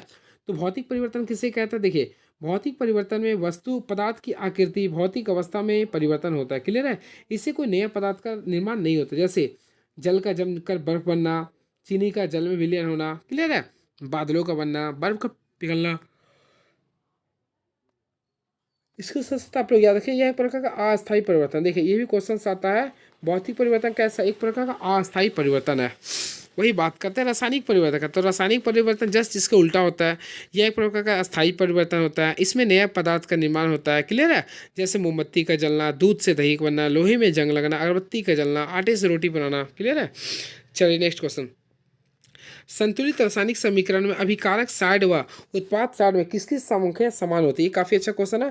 तो देखिए, सबसे पहले हम लोग अभिकारक उत्पाद को जानते होंगे, केमिस्ट्री अगर पढ़े होंगे तो रासायनिक अभिक्रिया में जो भाग लेते हैं तत्व उसे बोलते हैं अभिकारक, और जो उत्पन्न जो पदार्थ होता है उसे बोलते हैं उत्पाद। क्लियर है? तो बोला संतुलित रासायनिक समीकरण में किसकी संख्या बराबर होती है? तो ऑलरेडी फ्रेंड्स हम हमेशा डिस्कस करते हैं, इसमें परमाणु की संख्या बराबर होती है। तो संतुलित रासायनिक समीकरण में यानी कि अभिकारक व उत्पाद में परमाणु की संख्या आपस में बराबर होती है, ये याद रखिएगा। जैसे फ्रेंड्स मैं आप लोगों को बताना चाहता हूँ, देखिए H2 + O2 करता हूँ, तो H2 + O2 बनने से क्या बनता है? H2O बनता है। क्लियर? अब इसे हम लोग क्या करें, बैलेंस करेंगे। दो यहाँ लगाने से देखिए यहाँ पे होगा, दो दो चार है ऑक्सीजन है, तो ये अभिकारक में परमाणु संख्या बराबर हो गया, इस उत्पाद में। तो राइट आंसर हो गया आप लोग का, राइट आंसर होगा ऑप्शन नंबर 3 परमाणु। Next question. किसी तत्व की परमाणु में 10 इलेक्ट्रॉन, 10 प्रोटॉन और 10 12 न्यूट्रॉन है। 10 इलेक्ट्रॉन, 10 प्रोटॉन और 12 न्यूट्रॉन है, तो उस तत्व का परमाणु भार क्या है? तो फ्रेंड्स आप लोगों को पता होगा, परमाणु भार ए का फॉर्मूला जो होता है P+N होता है, न्यूट्रॉन। तो प्रोटॉन की संख्या कितना है? 10 और न्यूट्रॉन की संख्या कितना है? 12। तो 10 और 12 कितना होता है? 22 होता है। 22 हो गया, जो कि ऑप्शन नंबर आप लोग होपफुली आसानी से कर सकते हैं, बी। क्लियर है? चलिए अब नेक्स्ट क्वेश्चन देखते हैं क्या लिख रहा। तो फ्रेंड्स आप लोग को इसमें नेक्स्ट क्वेश्चन की ओर हम लोग चलते हैं, देखते हैं क्या लिख रहा। तो नेक्स्ट क्वेश्चन देखते हैं। देखिए, किसका 20 न्यूट्रॉन और 18 इलेक्ट्रॉन होगा? सबसे पहले फ्रेंड्स आप लोगों को मैं बताना चाहता हूँ, देखिए आप लोग को मैं अभी जस्ट पता है ए का फॉर्मूला क्या होता है? P+N होता है। क्लियर है? अब पी यहाँ पे दिए हुए नहीं है, तो जो इलेक्ट्रॉन की संख्या तो वही हो जाता है प्रोटॉन की संख्या, यानी 18 में कर दिया, और न्यूट्रॉन की संख्या 20 है। तो 20 और 18 कितना था? 38। तो अगर आप लोग को ऊपर के रूप में 38 नहीं आ रहा तो क्लिक कर सकते हैं। तो फ्रेंड्स अगर आप लोग ऑप्शन नंबर बी देखते हैं, तो देखिए आर्गन में एटॉमिक नंबर कितना? 18 है, और मास कितना? 38। तो right answer option number B हो गया। क्लियर है? तो friends option number B is the right answer. चलिए मैं डिस्कस कर देता हूँ कुछ एक्स्ट्रा फैक्ट्स के बारे में। देखिए, सबसे पहले आप लोगों को जानना पड़ेगा परमाणु संख्या के बारे में। देखिए, परमाणु संख्या को हम लोग किससे डिनोट करते हैं? तो ऑलरेडी पता होगा, परमाणु संख्या क्या होता है? किसी परमाणु के नाभिक में उपस्थित प्रोटॉन की संख्या को परमाणु संख्या कहते हैं, और इसे जेड से हम लोग सूचित करते हैं। तो परमाणु संख्या को हम लोग जेड से सूचित करते हैं। क्लियर है? और यह हमेशा पूर्णांक में पाया जाता है। प्रोटॉन की संख्या जो होता है परमाणु की संख्या के बराबर होता है, यानी दोनों बराबर कर दीजिएगा। क्लियर है? उसी प्रकार परमाणु भार जो होता है, परमाणु जो भार होता है फ्रेंड्स, इसके बारे में आप लोगों को मैं बताना चाहता हूँ, यह प्रोटॉन और न्यूट्रॉन के योग के बराबर होता है। क्लियर है? चलिए नेक्स्ट क्वेश्चन। तो चलिए नेक्स्ट क्वेश्चन की ओर हम लोग कूद पढ़ते हैं, देखते हैं क्या लिख रहा है। 27। परमाणु संख्या किसके निर्धारण में सहायता नहीं होती है? तो परमाणु संख्या किसके निर्धारण में सहायता नहीं होती है, तो मैं आप लोगों को बताना चाहता हूँ। देखिए, नाभिक में न्यूट्रॉनों की संख्या के निर्धारण में परमाणु संख्या की सहायता नहीं होती है। तो राइट आंसर होगा ऑप्शन नंबर, अगर देखा तो ऑप्शन नंबर 1 हो गया, न्यूट्रॉनों की संख्या में। क्लियर है? चलिए अब नेक्स्ट क्वेश्चन। परमाणु तत्वों का परमाणु भार व्यक्त किया था, तो ऑलरेडी फ्रेंड्स मैं हमेशा आप लोग डिस्कस करता हूँ, तत्व या परमाणु भार को AMU जिसे हम बोलते हैं एटॉमिक मॉलिक्यूलर यूनिट होता है। ठीक है? तो option number D is the right answer. इसका फुल फॉर्म होता है फ्रेंड्स एटॉमिक मास यूनिट होता है, सॉरी, से व्यक्त किया था। ठीक है? अब देखिए, इसी में क्वेश्चन आता है परमाणु द्रव्यमान क्या होता है। देखिए, किसी परमाणु के नाभिक में उपस्थित प्रोटॉन व न्यूट्रॉन के योग को क्या बोलते हैं? एटॉमिक मास कहते हैं। और इसके साथ फ्रेंड्स आप लोग को याद करना पड़ेगा, किसी परमाणु के एटॉमिक मास को हम लोग AMU कहते हैं। अब देखिएगा, 1 ग्राम बराबर जो होता है 6.022 इंटू 10⁻23 AMU होता है। क्लियर है? ये भी आप लोग को ध्यान में रखना पड़ेगा। Next question. सभी गैस शून्य आयतन प्राप्त करती है जब उसका तापमान घटकर हो जाएगा। तो मैं आप लोगों को बताना चाहता हूँ, सभी गैस शून्य आयतन प्राप्त करती है जब इसका तापमान -273 डिग्री सेल्सियस या फिर 0 डिग्री केल्विन हो जाता है। तो यानी क्या लिखिए? -273 डिग्री सेल्सियस। तो राइट आंसर होगा ये।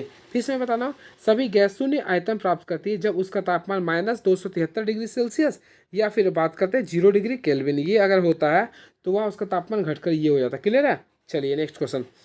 इसी में फ्रेंड्स आप लोग को ऑलरेडी पता होगा, एक होता है एब्सोल्यूट जीरो, तो सिद्धांत रूप से अधिकतम ताप की कोई सीमा नहीं होती है। क्लियर है? तो चलिए इसमें आप लोग एक फॉर्मूला मैं लिख देता हूँ। देखिए, सबसे पहले सेल्सियस, तो C/5 एक इक्वेशन लिया था, याद कर लिया। C/5 होता है, फिर F अगर जाता है तो 32/9 कर दीजिएगा, और केल्विन का याद करिए R/4, ये आप लोग का वर्क आएगा। ठीक है? चलिए नेक्स्ट क्वेश्चन।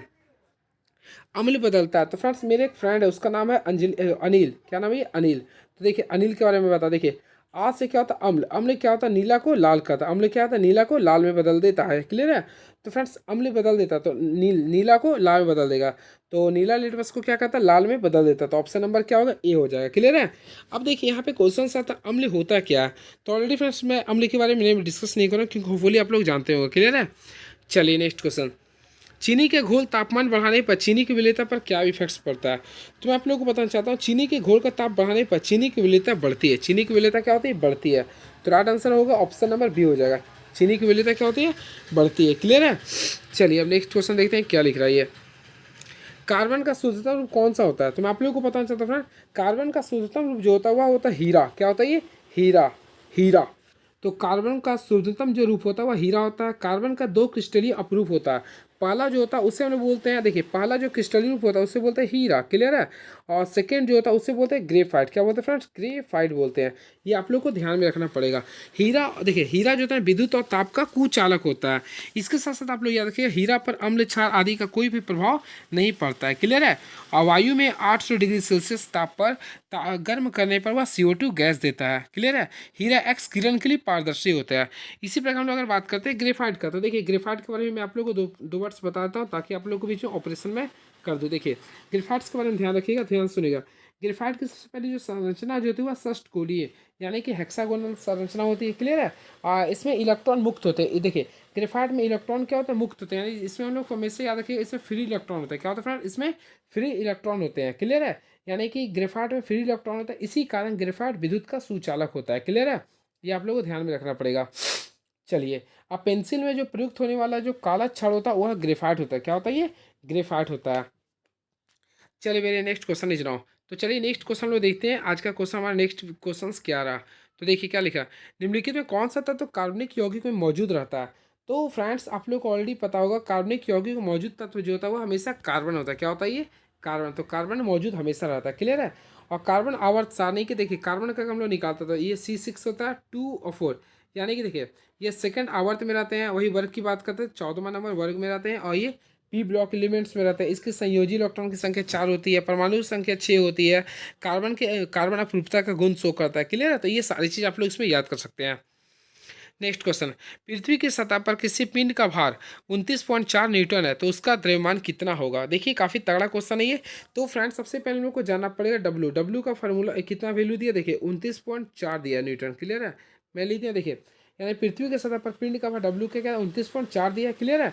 अब देखिए हम लोग ऑलरेडी जानते हैं डब्ल्यू का फॉर्मूला क्या है, देखिए मैं यहाँ पे लिख देता हूँ ताकि आप लोग कन्फ्यूजन ना करें।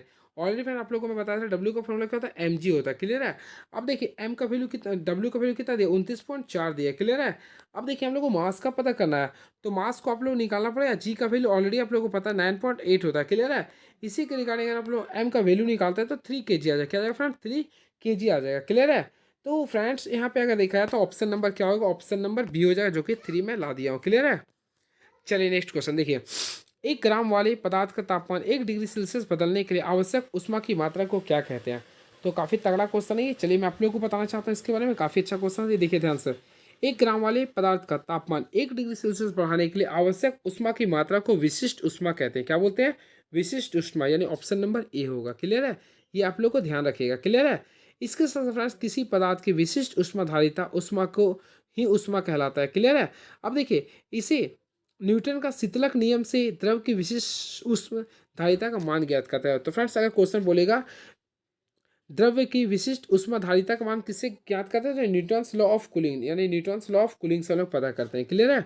चलिए अब बात करते हैं नेक्स्ट क्वेश्चन का, तो पित्तल किसकी मिश्रण है। तो ऑलरेडी फ्रेंड्स काफ़ी इजी क्वेश्चन है, पित्तल जो होता है तांबा और जस्ता का मिश्र धातु होता है, तो तांबा और जस्ता जो कि ऑप्शन नंबर सी में देख सकते हैं, क्लियर है। और फ्रेंड्स मैं आप लोग बताना चाहते हैं इसमें जो तांबा लगता है यानी कॉपर जो लगता है वह 70% लगता है, यानी 70% होता है। वही बात करते हैं जिंक का, तो जिंक जो होता है वह 30% इसमें वर्क करता है, क्लियर है। ये भी आप लोग को याद करना पड़ेगा, क्लियर है। चलिए अब देखिए बात करते हैं तांबा टीम, तो तांबा टीम जो होता है इसको मिश्रण को बोलते हैं कांसा, क्या बोलते हैं, तो तांबा कांसा जो होता है वह तांबा और टीन का होता है, क्लियर है। और इसमें कांसा तांबा की मात्रा होता है 88% और टीन की मात्रा होता है 12%, क्लियर है। इसके साथ हम लोग बात करते हैं तांबा और जस्ता, तो ये तो मैं हो गया।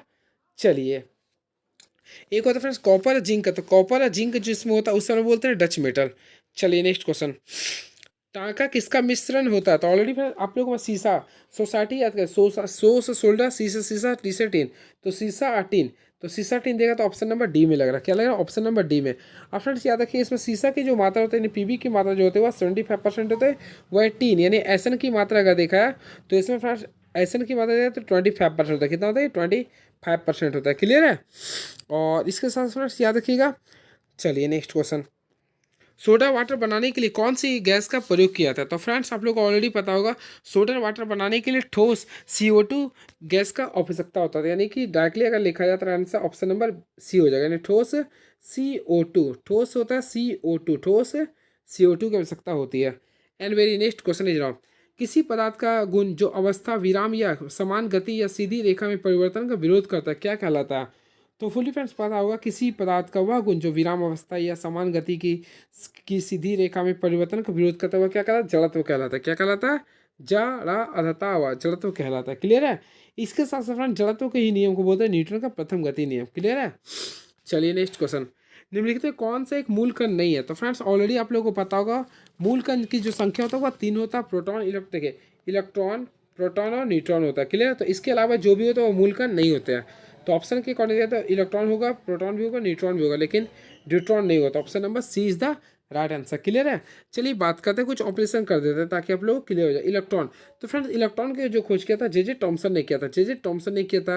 वही बात करते हैं प्रोटॉन का, तो प्रोटॉन का खोज किसने किया था? गोल्डस्टीन ने किया था। वही बात करते हैं न्यूट्रॉन्स का, न्यूट्रॉन किसने किया था? चार्विक ने किया था। क्लियर है? चलिए नेक्स्ट क्वेश्चन, सिलिकॉन का क्रिस्टल की आकृति होती है? तो मैं फ्रेंड्स आप लोगों को बताना चाहता हूँ, सिलिकॉन का जो क्रिस्टल की आकृति जो तो क्यूब जैसे होती है। कैसा होता है ये? वह देखिए सिंपल वे में बना देता है। देखिए आप लोगों को याद रखिएगा, ये जो होता है क्यूब की तरह होती है, ये इस टाइप से आप लोग का होता है ये। तो देखिए ये अगर आप लोग देखा था ये क्यूब हो गया, तो क्यूब की तरह होता है किसका? तो फिर से मैं बताता हूँ, सिलिकॉन का क्रिस्टल क्या कहते हैं? कैसा होता है? घन आकार का होता है। कैसा होता है ये? घन आकार की होता है। क्लियर है? और फ्रेंड इसके साथ साथ आप लोग याद कीजिएगा, सिलिकॉन का जो संकेत होता है वह ऐसा ही होता है। क्या होता है ये? ऐसा इसका संकेत होता है। इसका परमाणु संख्या भी ऑलरेडी आप लोग को पता होगा, कितना होता है? 14 होता है। और पृथ्वी की सतह पर ऑक्सीजन के अतिरिक्त दूसरा सबसे ज़्यादा जो तत्व पाया जाता है वह सिलिकॉन होती है। क्लियर है? और पृथ्वी पर इसकी जो मात्रा जो पाई जाती है वह 26% पाई जाती है। कितना पाई जाती है? 26% पाई जाती है। क्लियर है? चलिए नेक्स्ट क्वेश्चन, नेक्स्ट क्वेश्चन देखते हैं क्या लिखा, कौन सी प्रकृति में प्रारंभिक अवस्था में विद्यमान है? तो फ्रेंड्स मैं आप लोगों को बताना चाहता हूँ, कार्बन। कार्बन एक ऐसा चीज़ है जो प्राकृतिक अवस्था में विद्यमान है। क्लियर है? इसी वजह से कार्बन को एक सार्वभौमिक तत्व भी माना जाता है। क्लियर है? चलिए नेक्स्ट, मंदक के रूप में किसे प्रयोग किया था? काफ़ी फेमस क्वेश्चन है ये। तो मंदक के रूप में हमेशा भारी जल, जिसका सूत्र था D2O, क्या होता है ये? D2O का उपयोग किया था। भारी हाइड्रोजन, जिसे ड्यूटेरियम भी कहते हैं, का संकेत डी होता है। क्या होता है इसका संकेत? क्या होता है फ्रेंड? डी होता है। क्लियर है? इसके साथ साथ आप लोग याद रखिएगा, भारी जल, ड्यूटेरियम ऑक्साइड को भारी जल भी कहते हैं, यानी कि इसका घनत्व तो साधारण जल से अधिक होता है। यानी कि भारी जल का जो घनत्व होता है साधारण जल से अधिक होता है, इसलिए इसे भारी जल भी कहते हैं। भारी जल का उपयोग ड्यूटेरियम के अनेक यौगिकों के निर्माण में तथा यूरेनियम के नाभिकीय विखंडनों में तीव्रगति न्यूट्रॉनों को मंद करने के लिए किया जाता है। नेक्स्ट क्वेश्चन, अश्रु गैस है? तो फ्रेंड्स मैं आप लोगों को बताना चाहता हूँ, क्लोरोपिक्रीन तथा अल्फा क्लोरोएसिटोफिनॉन होता है। तो इसका अगर राइट आंसर देखा तो अश्रु गैस जो होता है क्लोरोपिक्रीन, देखिए मैं लिख देता हूँ, क्लोरोपिक्रीन तथा अल्फा क्लोरोएसिटोफिनॉन होता है। ये आप लोग को ध्यान में रखना पड़ेगा। क्लियर है? देखिए क्लोरोपिक्रीन क्या होता है, यह देखिए मैं आप लोग क्लोरोपिक्रीन का मैं क्लास 12 में पढ़ा था। देखिए यह एक प्रकार की विषैली गैस है जिसका उपयोग युद्ध काल में किया जाता है। क्लोरोफॉर्म की प्रतिक्रिया नाइट्रिक अम्ल के साथ क्लोरोपिक्रिक गैस प्राप्त किया था। क्लियर है? ये भी आप लोग को ध्यान में रखना पड़ेगा। नेक्स्ट क्वेश्चन, इथाइल अल्कोहल पानी में अत्यंत घुलनशील है क्योंकि वह पानी के साथ क्या बनाता है? तो मैं फ्रेंड्स आप लोगों को बताना चाहता हूँ, इथाइल अल्कोहल पानी में अत्यंत घुलनशील है क्योंकि वह पानी के साथ हाइड्रोजन आबंध बनाता है। क्या बनाता है ये? हाइड्रोजन आबंध बनाता है। अब देखिए मैं आप लोगों को बताना चाहता हूँ, सबसे पहले इथाइल अल्कोहल का सूत्र लिखने का प्रयास किया। C2H5OH होता है, C2H5 और OH होता है। तो C2H5OH पानी में अत्यंत घुलनशील होता है, वह पानी के साथ हाइड्रोजन बंधन बनाता है। हाइड्रोजन बंधन के कारण H2O तरल रूप में पाया था। अगर फ्रेंड्स अगर क्वेश्चन पूछता है पानी तरल रूप में क्यों पाया था, क्योंकि इसमें कौन सा बंधन पाया था? हाइड्रोजन बंधन। तो इसमें हाइड्रोजन बंधन पाए जाने की वजह से यह तरल रूप में पाया था। जबकि H2S यानी हाइड्रोजन सल्फाइड गैस के रूप में पाया था क्योंकि इसमें हाइड्रोजन बॉन्ड नहीं बनता। तो फ्रेंड्स अगर जिसमें हाइड्रोजन बॉन्ड पाया था वही आपका तरल के रूप में पाया जाता है। समझ में आ गया? चलिए अब देखिए, हाइड्रोजन बंधन के कारण ही HF यानी हाइड्रोजन फ्लोराइड जल तथा NH3 यानी कि अमोनिया के द्रव्यमान व क्वथनांक से अधिक होता है। क्लियर है? चलिए नेक्स्ट क्वेश्चन, तो फ्रेंड नेक्स्ट क्वेश्चन के लिए मूव ऑन करते देखते हैं क्या लिख रहा है। निम्नलिखित में कौन अल्कोहल में हाइड्रोजन आबंध सबसे मजबूत है? तो देखिए मैं आप लोगों को बताना चाहता हूँ, देखिए प्राथमिक अल्कोहल में हाइड्रोजन सबसे मजबूत होते हैं, तो राइट आंसर होगा प्राथमिक। देखिए मैं आप लोगों को बताना चाहता हूँ ये निम्नलिखित में कौन से अल्कोहल में हाइड्रोजन आबंध सबसे मजबूत होता है। तो देखिए आबंध उसी में मजबूत होता है जिसमें कार्बन की संख्या, समवेता की संख्या, क्लियर है, तो ये या फिर एटॉमिक मास जिसका अधिक होता है उसी में हाइड्रोजन आबंध की संख्या अधिक होता है। एग्जाम्पल फ्रेंड्स, अगर आप लोगों को बोलेगा एक इथिन दे दिए, मान लें कि आप लोग का सूत्र दे दिए इथिन का, और फ्रेंड्स एक फार्मूला दे दिए देखिए इथेन का, तो दोनों में हाइड्रोजन आबंध की संख्या ज़्यादा किस में होगा। तो फ्रेंड्स हम लोग क्या करेंगे, देखेंगे यहाँ पे एल्केन कौन कहता है, एल्केन कौन है ये, क्योंकि फ्रेंड इसमें आप लोगों का क्या होगा, परमाणु संख्या, परमाणु भार भी अधिक होगा, इसलिए हम लोग जिसमें कार्बन की संख्या अगर अधिक है उससे कोई मतलब नहीं होता, क्लियर है। जिसमें फ्रेंड्स जिसका एटॉमिक मास अधिक है उसका होता है, तो ऑप्शन नंबर बी हो जाएगा, क्लियर है। चलिए मैं कंसेप्ट देता हूँ, देखिए तो प्राथमिक अल्कोहल हाइड्रोजन बॉन्ड में सबसे मजबूत होता है, क्लियर है, ये याद रखिएगा। चलिए नेक्स्ट क्वेश्चन, एल्डिहाइड व कीटोन के भेद करने के लिए उपयोग होने वाले अभिक्रिया क्या है। तो फ्रेंड्स ये क्लास 12 का कंसेप्ट है, मैं आप लोगों को बताना चाहता हूँ। देखिए एल्डिहाइड व कीटोन में भेद करने के लिए टॉलेंस अभिकर्मक यानी टॉलेंस रिएजेंट का प्रयोग करते हैं। तो ऑप्शन के अकॉर्डिंग देखा है तो राइट आंसर होगा ऑप्शन नंबर डी होगा, टॉलेंस रिएजेंट का प्रयोग करते हैं, ठीक है। बात करते हैं वुड्स रिएक्शन का, तो फ्रेंड वुड्स रिएक्शन जो होता है वह सोडियम की उपस्थिति में होता है। कॉल्वेज रिएक्शन का भी जो प्रयोग करता है या फिनॉल का प्रयोग किया था जिसमें सैलिसिलिक एसिड का प्राप्ति होती है, क्लियर है। चलिए नेक्स्ट क्वेश्चन, फिलिंग विलियन क्या है। देखिए ये क्लास 12 का क्वेश्चन है, चलिए मैं फिर भी बता दूंगा। देखिए अमोनियम कॉपर सल्फेट को फेलिंग विलियम कहते हैं, अमोनियम कॉपर सल्फेट के विलियन को हम लोग क्या बोलते हैं, फेलिंग विलियन कहते हैं, तो राइट आंसर होगा ऑप्शन नंबर ए हो जाएगा, क्लियर है। चलिए नेक्स्ट क्वेश्चन, वह प्रोटीन जो जल विश्लेषण पर केवल अल्फा एमिनो अम्ल देता है क्या कहलाता है। तो फ्रेंड्स मैं आप लोगों को बताना चाहता हूँ, देखिए 49 क्वेश्चन है, वह प्रोटीन जो जल विश्लेषण पर केवल अमीनो अम्ल देता है वह प्रोटीन कहलाता है, क्या कहलाता है, वह प्रोटीन कहलाता है, यानी कि मात्र प्रोटीन होगा, तो right answer option number D हो जाएगा, यानी सिंपल प्रोटीन। वह प्रोटीन जो जल विश्लेषण पर केवल अल्फा एमिनो देता है उसे हम लोग क्या बोलते हैं, मात्र प्रोटीन देते हैं, क्लियर है। चलिए अब इसके बारे में कुछ एक्स्ट्रा फैक्ट्स बताता हूँ ताकि आप लोग को प्राप्त हो सके। देखिए सबसे पहले याद रखें फ्रेंड, प्रोटीन के कुल 3 प्रकार होते हैं, कितने प्रकार होते हैं, प्रोटीन के कुल 3 प्रकार होते हैं, और तीनों के बारे में डिस्कस कर देता हूँ ताकि आप लोग को समझ में आ जाए। देखिए पहला होता है, एक दूसरा होता है, एक तीसरा होता है। पहला जो प्रोटीन होता है उसे हम लोग बोलते हैं सिंपल प्रोटीन, सेकंड जो होता है उसे बोलते हैं कंजुगेट प्रोटीन, और तीसरा जो होता है वह डिराइव्ड प्रोटीन होता है, क्लियर है। और सिंपल प्रोटीन ऐसे प्रोटीन जो केवल एमिनो अम्ल से बने होते हैं उसे बोलते हैं सिंपल प्रोटीन। जैसे फ्रेंड इसके एग्जांपल लिख सकते हैं, एल्बुमिन लिख सकते हैं, ग्लोबिन लिख सकते हैं, क्लियर है। वही बात करते हैं कंजुगेट प्रोटीन का, ऐसा प्रोटीन जिसका संयोजन प्रोटीन के अतिरिक्त अन्य किसी अणु से भी होता है उसे बोलते हैं कंजुगेट प्रोटीन, जैसे ग्लाइकोप्रोटीन, फॉस्फोप्रोटीन, न्यूक्लियोप्रोटीन, क्लियर है। ये बात करते हैं डिराइव्ड प्रोटीन का, तो वैसा प्रोटीन जो प्राकृतिक प्रोटीन वो के आंशिक जलीय अपघटन से प्राप्त होता है उसे बोलते हैं व्युत्पन्न प्रोटीन। चलिए अब प्रोटीन की सबसे छोटी इकाई अगर बात करते हैं तो उसे अमीनो अम्ल बोलते हैं, और इसका सूत्र क्या होता है अमीनो अम्ल का, ऑलरेडी फ्रेंड्स हमेशा मैं डिस्कस करता हूँ, अमीनो अम्ल का सूत्र क्या होता है NH2COOH होता है, क्लियर है। चलिए नेक्स्ट क्वेश्चन, तो नेक्स्ट क्वेश्चन क्या लिखा है, आदर्श गैस समीकरण है। तो ऑलरेडी फ्रेंड्स आप लोग को हम हमेशा डिस्कस बोलते हैं आदर्श गैस समीकरण का, पी वी इक्वल टू क्या होता है NRT, P V equal to NRT, तो जो कि ऑप्शन नंबर बी आप लोग को क्लिक कर सकते थे, पी वी इक्वल टू क्या होता है NRT होता है, ऑप्शन नंबर बी हो जाएगा, क्लियर है। चलिए मैं आप लोगों को बताना चाहता हूँ, आदर्श गैस उन गैसों को कहा जाता है जिन गैसों के अणु अत्यंत सूक्ष्म होते हैं, उनके अणुओं को आयतन नगण्य नहीं माना। देखिए फिर से क्वेश्चन अगर फ्रेंड्स आप लोगों के बीच में आता है कि आदर्श गैस क्या होता है, तो देखिए आप लोग ध्यान से केवल सुनिएगा, याद हो जाएगा। देखिएगा आदर्श गैस उन गैसों को कहा जाता है जिन गैसों के अणु अत्यंत सूक्ष्म होते हैं, जिन गैसों के अणु अत्यंत सूक्ष्म होते हैं उसे क्या बोलते हैं, आदर्श गैस कहते हैं, क्लियर है। और फिर इसके साथ साथ याद रखिए इसके अणुओं का आयतन नगण्य नहीं माना जाता है, अणुओं का आयतन क्या मानता है, नगण्य नहीं माना जाता है, क्लियर है। ये भी आप लोग को याद करना पड़ेगा, क्लियर है। चलिए अब नेक्स्ट क्वेश्चन हम लोग देखना चाहते हैं इसके बारे में क्या लिख रहा है। तो फ्रेंड्स हम लोग देखते हैं नेक्स्ट क्वेश्चन क्या लिख रहा है ये। अब हम लोग आ चुके हैं, हम लोग देखिए न्यूमेरिकल का क्वेश्चन आ चुके हैं, तो चलिए न्यूमेरिकल के बारे में आप लोगों को मैं डिस्कस कर दूंगा जो आप लोगों के लिए काफ़ी इंपॉर्टेंस होगा। तो चलिए फ्रेंड मैं नेक्स्ट वीडियो में आता हूँ, तो न्यूमेरिकल और 50 के बाद जो क्वेश्चन है मैं उसको डिस्कस करूंगा। चलिए थैंक यू सो मच।